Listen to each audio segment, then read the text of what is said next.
Hi guys! Welcome to my vlog! Ang video ko for today ay comparison ng non-OptiPro versus Bear Brand Junior na parehas na pang 1 to 3 years old.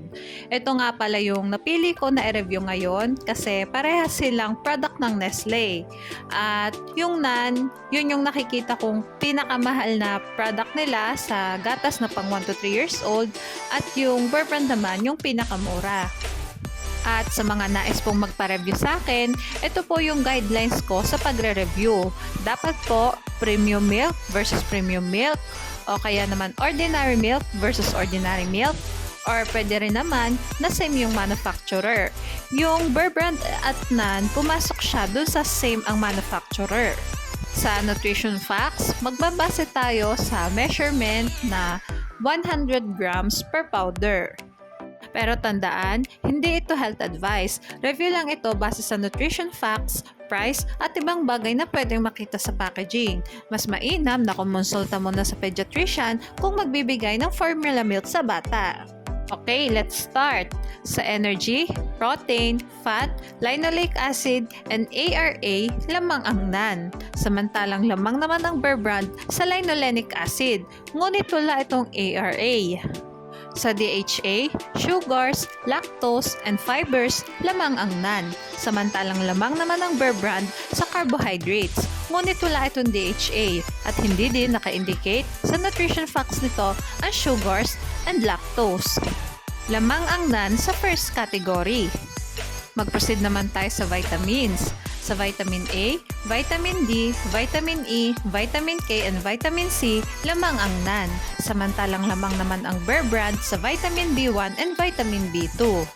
Sa niacin, vitamin B6, folic acid, pantothenic acid, vitamin B12, and biotin, lamang ang Bear Brand. Lamang ang Bear Brand sa vitamins. Sa potassium, chloride, calcium, magnesium and iron, lamang ang NAN. Samantalang lamang naman ang Bear Brand sa sodium at phosphorus.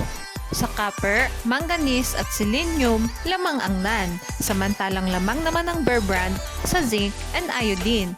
Ngunit wala itong copper, manganese at selenium. Lamang ang NAN sa minerals. Sa other nutrients naman, ang NAN ay may probiotics na wala ang Bear Brand. Lamang ang NAN sa other nutrients.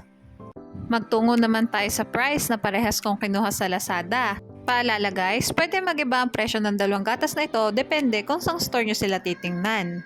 Sa parehas nga nilang 2.4 kg ay mas mahal ang NAN ng 1,697 kumpara sa Bear Brand Junior. Halos 5 kilong Bear Brand na ang mabibili dun sa price ng NAN na 2.4 kg. At ito na nga yung summary ng vlog ko today. Sa first category, minerals and other nutrients, lamang ang NAN. Samantalang lamang naman ang Bear Brand sa vitamins at mas affordable din ito. Alam naman natin na mas lamang talaga ang NAN dahil premium milk siya. Pero hindi ibig sabihin na kulang na si Bear Brand. May mga nutrients din naman na mataas dito. Kung malakas na kumain ng bata, okay na ang Bear Brand Junior kasi sa edad na 1 to 3 years old, pagkain na talaga ang main source of nutrients. Pero kung ang goal mo ay mas mataas na DHA at mas kumpletong minerals tulad ng calcium, mas lamang talaga ang non-OptiPro kumpara sa Bear Brand. So, in the end, nakadepende pa rin yan sa needs ng bata at sa budget ng pamilya. Basta lagi nating tatandaan, pumili ng gatas na hiyang sa bata.